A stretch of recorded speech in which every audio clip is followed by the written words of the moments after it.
Uma coisa que toda eleição se fala, Júlio, é a questão de estádio.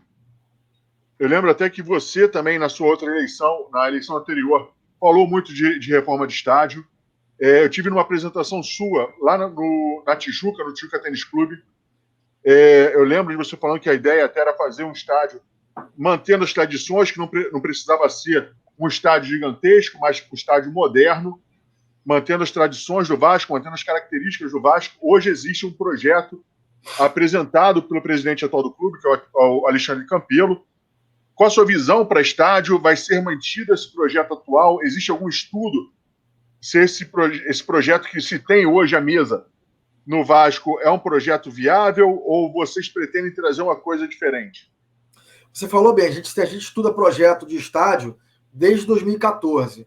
Como eu falei, a nossa preocupação desde o início, e a Tecnoplano foi a empresa que nos ajudou a desenvolver esse projeto. Lembrando que a Tecnoplano é líder europeia nessa área, é a melhor empresa de engenharia nessa área. Então nós buscamos, de novo, quem conhece, quem sabe fazer. Então não temos tempo a perder. A gente precisa pegar os melhores para estar com a gente.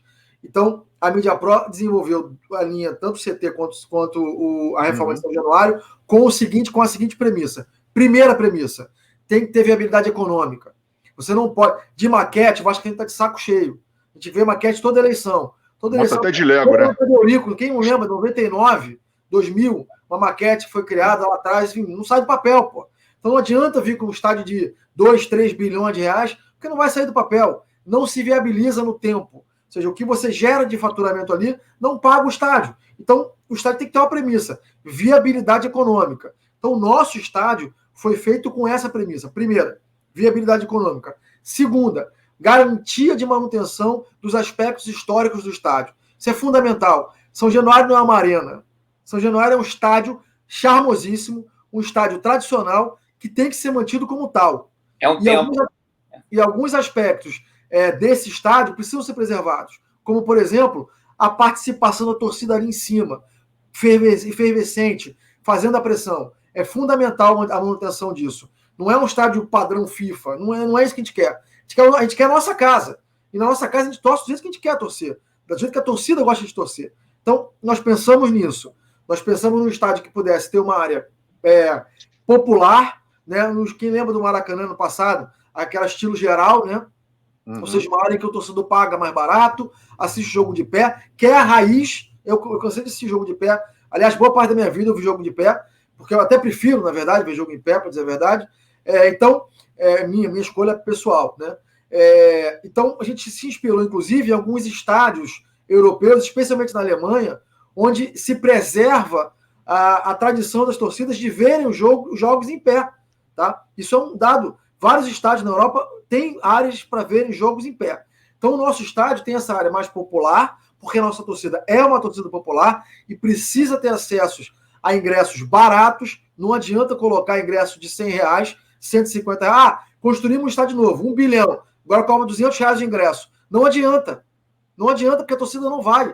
Aí você vai elitizar a ida ao estádio. Ou seja, é a antítese da nossa história. É o contrário do que nós queremos para o Vasco, porque isso difere de morte a nossa história. Então, todo o projeto foi pensado com essas características, tendo como base a nossa demografia. O que é a torcida do Vasco? A torcida do Vasco é uma torcida de baixa.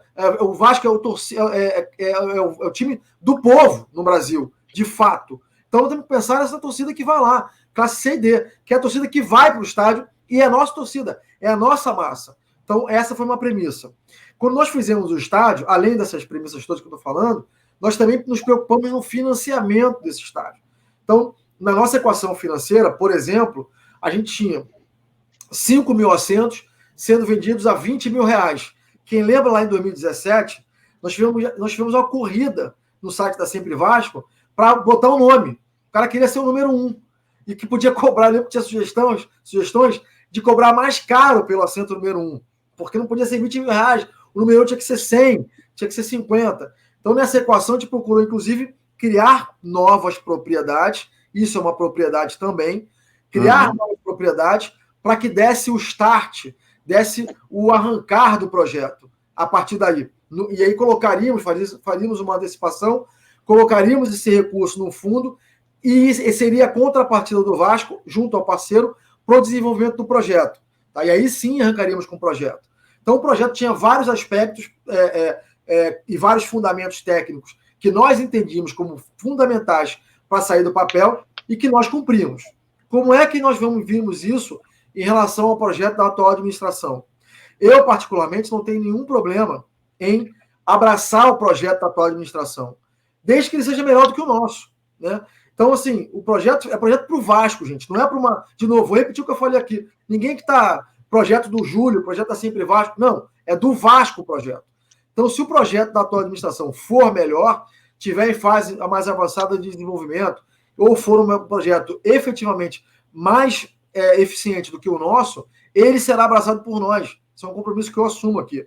O que nós vamos fazer? Nós vamos fazer sim. Eu não conheço o projeto em detalhes, eu ouvi na internet por fontes da imprensa, não conheço o projeto, mas o que nós vamos fazer é fazer uma comparação técnica entre ambos os projetos e a decisão vai ser técnica. Qual é o melhor? É esse? É aquele? O melhor vai ser abraçado para a gente colocar de pé o mais rápido possível. A gente tem pressa com relação a isso.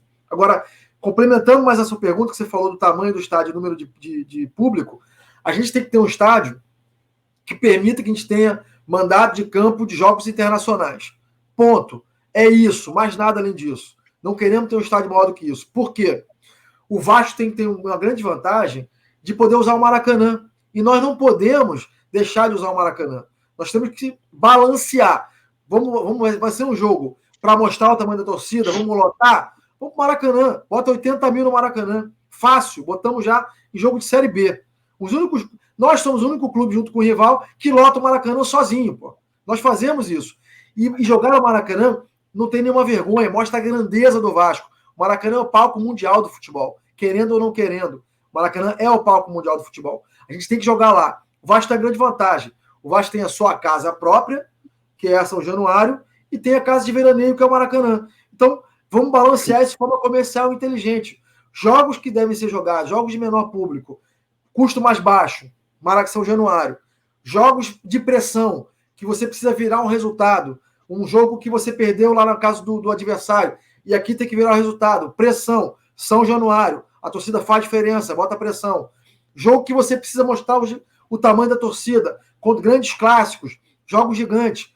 Vamos jogar no Maracanã e vamos lotar o Maracanã e mostrar o tamanho que a torcida do Vasco tem. Por quê? Isso só contribui para o engrandecimento do Vasco. Nós precisamos voltar a ser... Nós já somos grandes. Precisamos voltar a latir, a se posicionar como gigantes que somos. E jogar no Maracanã com 80 mil é mostrar que somos gigantes. E que somos de fato.